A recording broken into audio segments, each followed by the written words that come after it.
over here. Our speakers include Dr. Christine Chambers, Dr. Huey Frazier, Faisal Khatib, Ms. Kelly Phelan-Kelly, and Dr. Ian Epstein. Throughout the day, you'll hear key insights about recent advancements in testing and diagnostic pain management, IBD complications, the importance of multidisciplinary care, and insights into what it's like to live with Crohn's and colitis. I'll start by giving you a little bit of background about the organization. Crohn's and Colitis Canada was established in 1974 by a group of concerned parents of children living with IBD. We're a national charity with more than 65,000 supporters and 80 volunteer groups across the country. Our promise is to find a cure for Crohn's disease and ulcerative colitis.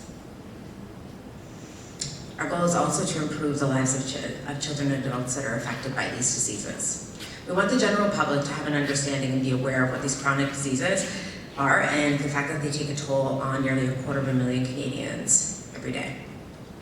Crohn's and Colitis Canada has currently funded over $122 million in research to date, which is amazing. That makes us one of the largest funders of Crohn's and colitis research in the world. Now I'd like to introduce our first speaker of the day. Dr. Ian Epstein is an assistant professor in the Department of Medicine at Dalhousie University right here in Halifax. Originally, he's from Toronto. He's been in Halifax for a while where he completed medical school, internal medicine and gastroenterology training at Dalhousie University, where he's been on the faculty since 2009.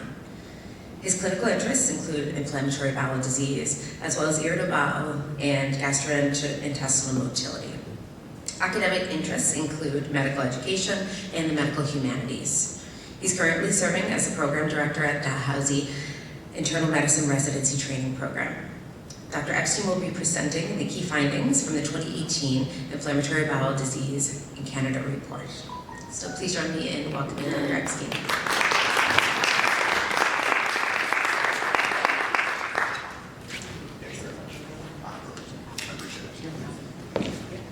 Good morning, everyone. Thank you for that kind introduction. You got a picture of me too. I think that's the only picture of me on the internet. I try to stay off the internet as much as I can. I think I was wearing the same shirt in that picture too. But I had a tie that day, but today's a Saturday. I didn't wear the tie. Thank you to everyone in the audience, first and foremost, for coming out today. It's a beautiful Saturday in Halifax. I think it's probably the first truly spectacular day we've had this year. We're in a nice venue. You can see the outside, but you're not actually out there, so I appreciate that. I also want to thank Crohn's and Colitis Canada for welcoming me, for offering to let me speak this morning.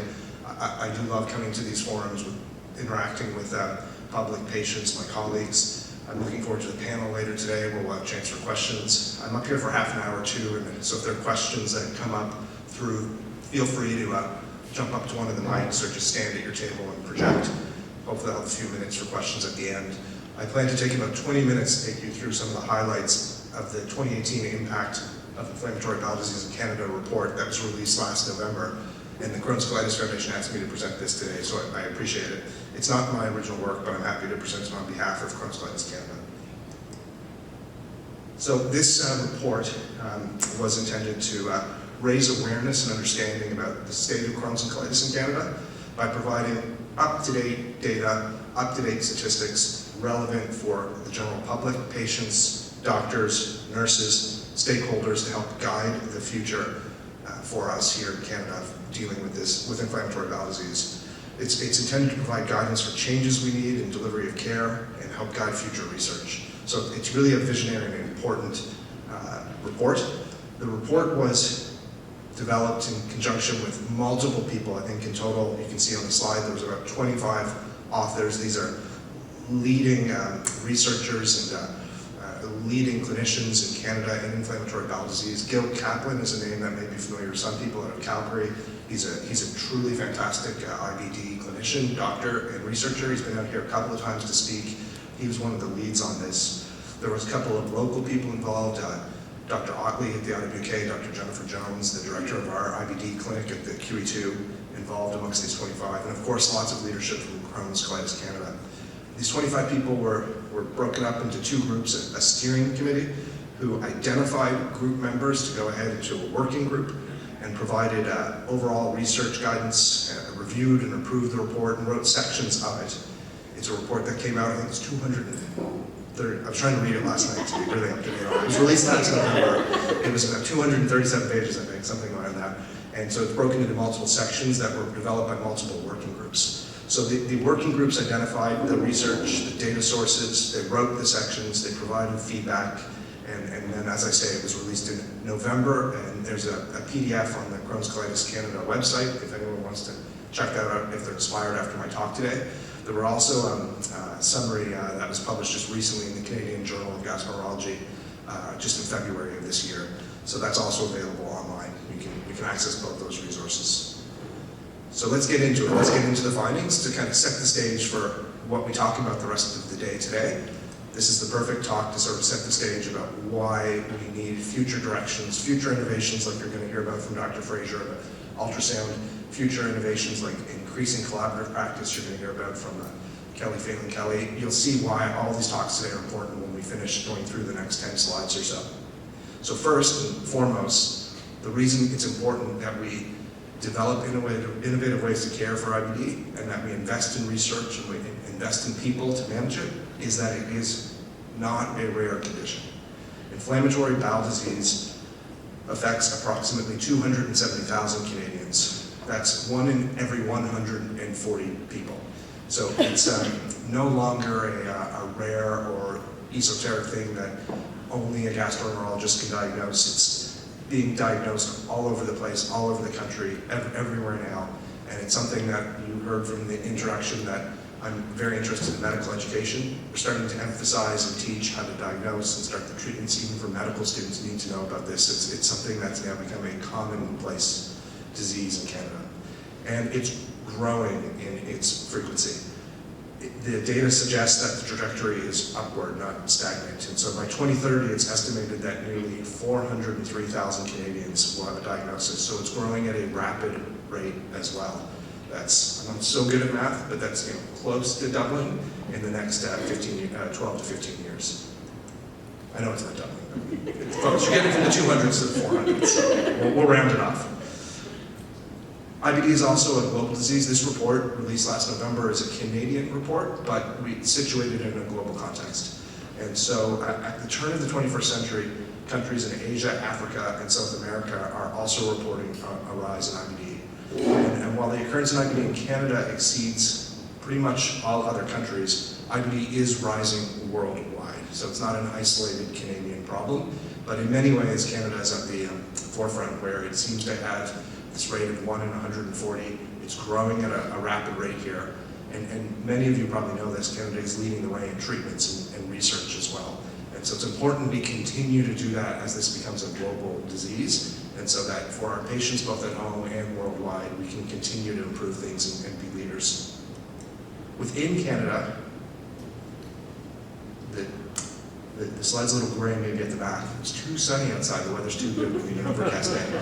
But you hopefully can gather enough there to see that within Canada, with the prevalence per 100,000 people, the little blue number underneath, Nova Scotia is number 1. Right? Yay, we're number 1. But we have a prevalence there, for those that probably can't read it, it's 1.224 per 100,000.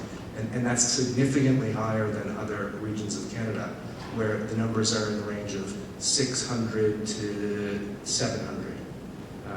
In PEI, 7.35, New Brunswick, 735, I apologize, 735 in PEI in New Brunswick, compared to 1,224 per 100,000 in Nova Scotia. And then the black number above is the actual number of estimated people living with inflammatory bowel disease. So over 11,000 Nova Scotians living with inflammatory bowel disease. So it's 270,000 people across Canada. You can see the spread from coast to coast, and you can see the prevalence per 100,000 tips very heavily in Nova Scotia. Which this is interesting and new data from 2018. We always knew that the rates were higher in Nova Scotia than in other parts of Canada, but there were also signals that it was high in places like Manitoba, Northern Ontario, Quebec, and for a while I think there was a bit of Dr. Fraser and I trained around the same time. We remember there was probably this Winnipeg and Halifax being the 2 hotspots. Well, Halifax has clearly come out as number 1 as the hotspot for inflammatory bowel disease in Canada with the latest random data. There are some important variations in addition to geographic in terms of the trends about who gets inflammatory bowel disease. And so there's a geographic trend. You can see Nova Scotia coming out higher. But there are also ethnic, religious, and immigrant groups that seem to have higher rates. It's been known for quite a long time, I think, even since the early days when Crohn's was first reported, that the rate of finding it is much higher in the Ashkenazi Jewish population. What's emerging as a newer trend is that the South Asian descent ethnicity also seems to have a higher rate. So researchers don't know why yet, but there are presumably multiple factors, some of which may include genetics and the frequency of some of the identified genes like the NOD2 in certain ethnicities, and as well as perhaps environmental or cultural or dietary factors. The Ashkenazi Jewish population, I can speak to, I am Ashkenazi Jewish, and so that's sometimes a question I get is, Ashkenazi Jewish is a religious group, but it is also an ethnic group. And so there is a genetic factor within that ethnic group because it's Jewish people of European descent. So it's significant as some populations have previously thought to have had low rates of IBD, and that is no longer the case. So South Asians were historically, back to when Dr. Fraser and I were in medical school, maybe thought of to have lower rates. We no longer see that here with first generation offspring in Canada, where the rates are higher and as high as you would have thought in the Ashkenazi Jewish population. So IBD is impacting people of all ethnicities, although we know that's the case. Any Canadian can get IBD. It does seem to be higher still, as we've said, in the Ashkenazi Jewish population and emerging in the South Asian population. It does seem to be a bit lower in the East Asian population. But it can still occur, and it can still strike any Canadian. Another thing worldwide, and we're talking about situating this globally, is as countries in Asia, Africa, and South America transition to more industrialized ways of life and urbanized living and more of a westernized diet, the rates of IBD, which were previously unheard of in places like India or the Middle East, are starting to really rise. So a similar trend is also occurring when you see immigrant populations come to Canada from areas where IBD was felt to almost be non-existent, and then they move to Canada, and then those ethnic groups, you see similar rates of IBD that you would see with native Canadians who were born here. Two other special populations that are clear in the 2018 report that may be new information to some of us is that IBD seems to be on the rise in children and the elderly. I'm going to speak about children first, and then we'll talk about the elderly in a moment. But again, this is different than what we would have historically heard at talks like this years ago, or what we would have learned in medical school. 5-6 years ago, I did give a talk at one of these forums for patients where it was just an intro to IBD, and I took some of the slides that I used to use to teach medical students, and there was a slide showing where IBD is generally diagnosed in your late teens or early 20s. Well, that's outdated information really now. There may be a bit of a surge in that age group, but I don't know about Dr. Fraser, it'll be interesting to discuss, but I've given up at looking at the age of the person to help me determine the likelihood of whether I'm going to find IBD. We diagnose it, I don't do pediatrics, but I see 16-year-olds and up. So I diagnose it at every age between 16, truthfully, 97, to the age of 97. I've seen a patient at 97 with a new diagnosis. So everyone in the age spectrum. And if we had our peds counterparts here today, I know they would say, in the past, you might not have found it before age 5. So age 5 to 16 with a bit of a surge more in those 14, 15, 16-year-olds. But now they're seeing it at every age, even under the age of 5. An estimated 7,254 children are living with IBD in Canada. This is a 53% increase over the last 10 years. New diagnoses are rising most rapidly in the group under 5, where it was previously thought to barely ever happen. And children and adolescents present with different presentation than adults. People here that have heard me speak before or know me, or maybe some people have seen these patients know I describe Crohn's and colitis not as one disease, but as a spectrum of disease that can be different in every individual. Well, it's a different disease often in children. They present with poor growth, delayed puberty, nutritional issues. Sometimes it's an atypical presentation that way. And we estimate that by 2030, over 13,000 children and youth will be living with inflammatory bowel disease in Canada, and that's almost double compared to now. In children, the disease is a bit different. So the rates of surgeries and fistulas are lower than we see in Crohn's in adults for Crohn's, but the rates of colectomy for ulcerative colitis seem to be higher. The treatment is also different. In adults, we do sometimes go slow and have a very deliberate decision-making process in our treatments, but the clock is ticking faster with children because every day they're forming bones and joints and brain tissue and growing. And so the clock is ticking faster, and you don't always have the same luxury of waiting weeks or months to decide on the right treatment algorithm. Treatment is time sensitive to avoid those growth issues. The treatments are also more limited in children. Most of the research, where Canada is again a world leader, but most of it's done in adults. And so we either have to extrapolate to children or look at the more limited research on some of the medication trials that are done in children. And only the anti-TNF biologics, infliximab, adalimumab, golimumab, are the ones that have the indication for children. They're the only proven drugs to avoid the growth failure in teenagers. Long-term or repetitive steroids, which you can sometimes get away with in adults, are not a good idea in children because of the impact on growth. And the goals as well have to be very holistic with children. Optimize physical, pubertal, psychosocial factors.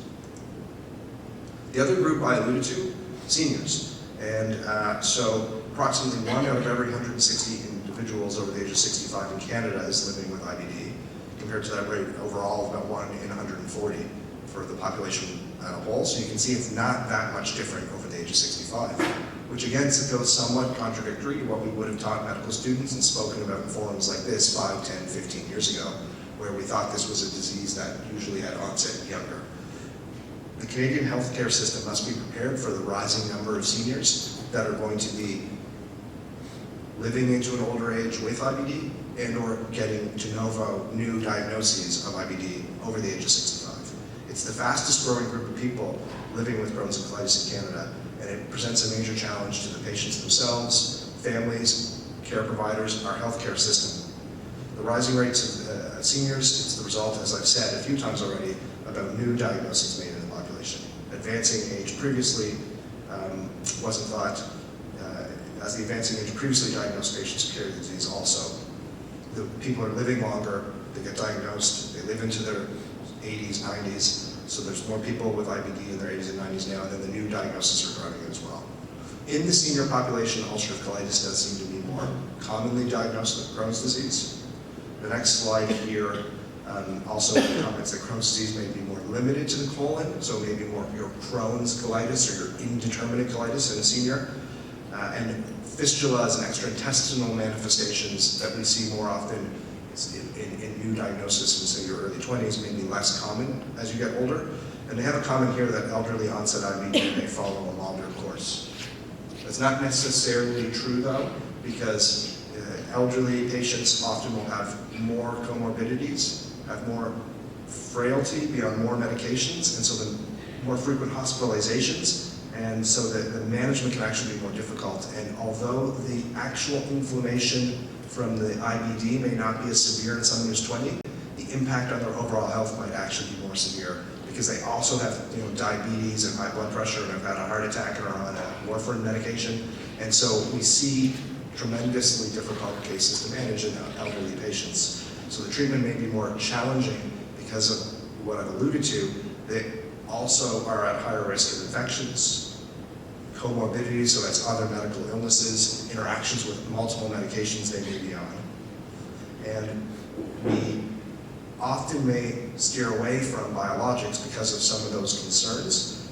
And then things like Imuran, azathioprine, 6 mercaptopurine, we may steer away from those too because of the concern about lymphoma risk rising as you get older. And so the treatment options become more difficult in this patient population. So I don't want anyone to be misled about that comment that it's a milder disease. It may be less inflammation, less fistulas, but patients in the 60s, 70s, 80s, and 90s can still get quite ill, are still frequently hospitalized, and can be very challenging to find the right treatment for this patient population. And it occupies a lot of our time at the QE2, where we run a very busy inpatient service, and a lot of the elderly population end up hospitalized more frequently than the younger population. So we're seeing a lot of seniors admitted to hospital with inflammatory bowel disease.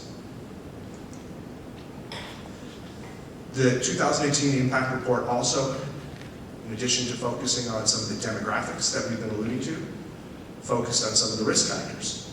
So that's always a hot topic at a forum like this. What are the causes of inflammatory bowel disease? Well, hopefully I haven't built it up too much. They did not discover the cause. The causes are still unknown. Inflammatory bowel disease is an autoimmune disease of unknown cause. And the truth of it is becoming more clear, and we'll see on the next slide. It's probably because there's no single cause. It may be slightly different in one person versus another as to what upregulates that immune system and turns on inflammatory bowel disease. It is starting to become clear that the alteration of the gut microbiome, or the microorganisms that live inside our intestinal tract, that's what that means, play a very important role. And the mix or suite of organisms that live inside of us maintain bowel health throughout our life, interact with our body and the genetic makeup we have, interact with the environment around us, so what we breathe, eat, and drink. And so the leading hypotheses these days focus on that complex interplay between all those different factors. Visually looking at it, there are numerous studies now out showing how environment, which may alter the microbiome, may interact with your genetics and trigger that autoimmune disease. The figure to the right, I'll have to read it for you because I can see even from up here that it's probably invisible at the back. But the figure at the right highlights some of the environmental factors that, from multiple studies summarized back in the 2018 report, show increased risk of inflammatory bowel disease. And that's on your left, the risk, and on the right, what might be protective. So I gotta get closer to you just so I can read it for you. So, this is wireless, isn't it? I could roam if I wanted. I won't roam because then I'll probably make you guys easier. But anyway, the risk factors I'll read for you. So risk factors for inflammatory bowel disease include current smoking, which has been established and known for a long time, but also former smoking. Feel good to quit, but if you've been a smoker, that is a risk factor. History of enteric infections, so really pathogenic infections, your C. diff, your salmonella, bad infections like that. Eating a pro-inflammatory diet, that's often described as a processed or Western type diet. Pollution, air pollution. Use of non-steroidal anti-inflammatory drugs. Your over-the-counters like Aleve, those have been associated. These aren't the causes, to be clear, these are risk factors. Migration to places where you have higher prevalence, so living in Nova Scotia. Hormonal medications, birth control pills. And then the role of stress and depression, so psychiatric comorbidities and a stressful lifestyle and major life stress events also contribute. I apologize for the feedback, that's why I'm holding it a bit further away. On the protective side, not being a smoker, so non-smokers, people that aren't currently smoking, have never smoked, are protected. They're with the gut microbiome and the complex interplay between your immune system. There's this hygiene hypothesis many of you may have heard of that, our environment may be too clean, and so our immune systems need to fight something, so they get ramped up to fight your own body. So on the protective side, having a little bit of a dirtier kind of environment might actually be helpful. And even being exposed to certain infections like H. pylori might actually be helpful. Now, if you have H. pylori, we still get rid of it because it causes other problems like ulcers and is a risk factor for stomach cancer. But having been exposed to that might actually be protective. And being exposed to animals when you're younger, so living with a pet, growing up with a pet, living on a farmyard, living in a rural setting instead of an urban setting, these things are protective. Anti-inflammatory diet, a more Mediterranean style diet, whole foods, less processed foods, so a Mediterranean diet as opposed to a Western diet. Vitamin D, being breastfed, staying active, exercising, and getting enough sleep. Good luck with that one. But it is important. The next section of the report is related to quality of life. We've talked about demographics, we've talked about children, seniors, we've talked about risk factors. What about the impact on people's life? Not just the medicine they take, not just what the risk factors are, but how you actually live with the disease. And so this report should be celebrated for having a whole section led by Dr. Jones, our director here locally in Halifax, on reporting health-related quality of life in patients living with inflammatory bowel disease, and recognizing that it's an important measure of the impact of inflammatory bowel disease. As important as how many colonoscopies you need or how much medications you need is a person's physical, mental, and emotional well-being. And it's clear, people living with IBD have lower health-related quality of life when compared to that of the general population. It affects individuals' ability to gain employment, keep employment, be optimal at their work. It affects family planning, pregnancy planning, deliveries, and it affects personal milestones, personal goals, things as simple as travel plans. IBD affects the quality of life of the individual living with it and their family members and their caregivers. It affects everyone in the sphere around them. And it's become clear that access to multidisciplinary, collaborative, chronic disease models of care is needed to address this very important issue that, again, 5, 10, 15 years ago, we maybe didn't think of as much. And so the model of healthcare delivery, the gastroenterologist or the surgeon looks after the patient alone, no longer works in 2019 well. It's clear that a single practitioner with a patient load of thousands and an extremely long wait list and a million things to do cannot address all these concerns themselves and require the help of multidisciplinary teams. So I'm optimistic that Kelly will fix all this for us when she comes up to speak later today. I told her I was going to build her up, and I brought her up really well. So we have a couple of minutes left, and we're towards the end of the data-heavy portion of my talk. And I'm going to finish with Crohn's Colitis Canada providing this slide, which is an inspirational slide about a call to action for our future. The report last November paints a pretty clear picture, and it's a pretty clear recommendation about where we need to go next. Canadians of all ages living with Crohn's colitis face serious challenges. The disease is unique, the impact is large, and it's growing, and it's affecting every group and every region of the country.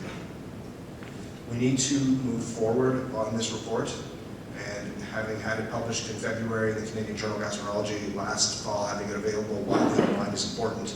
Speaking about it today is important so that we can urge governments, media, stakeholders, and the general public to improve care, boost awareness, and help implement the following 3 recommendations. And they are, 1, boost research funding for better prevention and treatment strategies. And we're uniquely able to do that in Canada, where we already have such a great network of world-class research taking place. Translate the research findings into clinical practice more efficiently through investments in the research and commercializing that research and educating people around that research. And 3, support focused research that targets specific populations, notably children, older adults. We didn't speak to it today, but pregnant women is another area where options may be more limited. So I want to thank again Crohn's Colitis Canada for asking me to speak to this report today.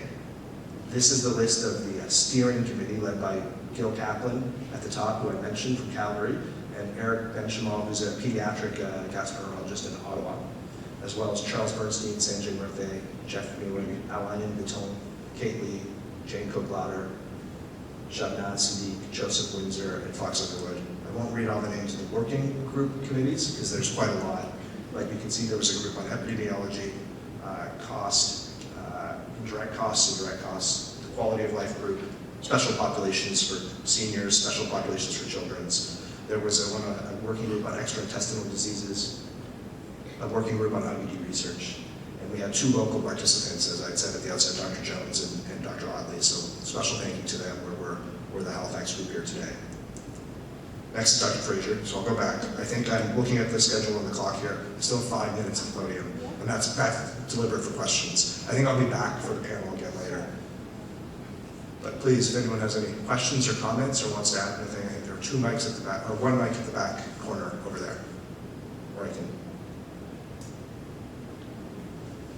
Are there any working theories as to why Nova Scotia is so prominent and a leader in Crohn's and colitis? So hopefully everyone heard that. I know we're not using the mic, but if the room is small and you can enough, hopefully if you project. The question was, if anyone missed it in the back, theories as to why it's more prominent in Nova Scotia. And yes, I think when we look at those risk factors that we alluded to, the risk factors are all probably higher here. So we have risk factors including a population with high rates of smoking. We have some of those genetic groups that are mentioned. We have a South Asian population here, an Ashkenazi Jewish population here, and then the Celtic or traditional English population also has high rates as well. So there may be genetic factors, there's lifestyle factors, smoking a big one. Diet in Nova Scotia is a fairly classic westernized diet as well. And then the pollution and the vitamin D, these kinds of things as well. We do have pollution in our environment. We do get that smog from the United States blow up our way. We do have pollution locally. Has anyone heard of Boat Harbor, right? So we do have pollution, and we don't get that much sun, so maybe we have less vitamin D. So there's lots of theories as to why it may be more common here. Those are probably, it's all the same risk factors, it's just that we happen to have almost all those risk factors here. Yeah. We like to think we're in a really clean place too, and Nova Scotia is clean, but it's not as clean as we think it is.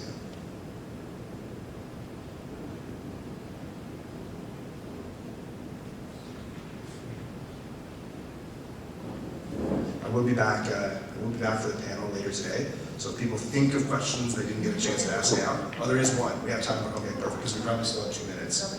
And then anyone else who thinks of a question later, jot it down. I think there's pads, and then you can ask when I come back in 2 hours for the panel. You mentioned lack of vitamin D because we don't get as much sun. Would you recommend people taking a vitamin D supplement? I think in general, I think it's probably good practice, but I must admit, I'm not sure what the general population recommendation is. I think in our inflammatory bowel disease population, it's something we do look at as one of the nutritional parameters. Are you deficient in vitamin D? Are you going on steroids? And if you're on steroids for a length of time, we know that's bad on bone health, and we know vitamin D is important. So yes, for most inflammatory bowel disease patients, once diagnosed, checking vitamin D levels, checking bone density periodically, thinking about starting vitamin D is important. Part of the reason we need multidisciplinary care with nurse practitioners to help us with that and dietitians to help us with that. The general population recommendation right now, I think the jury's still a little bit out. Looking at Dr. Fraser, see, there certainly was an era where there was a recommendation everybody should be on 2,000 units of vitamin D every day in Canada, but that has kind of fallen out of favor because the evidence of overall population effects are not that clear. So I think you just have to individualize it based on what your health is and your lifestyle is and what your diet's like, and if you have family practitioner, check with your family practitioner.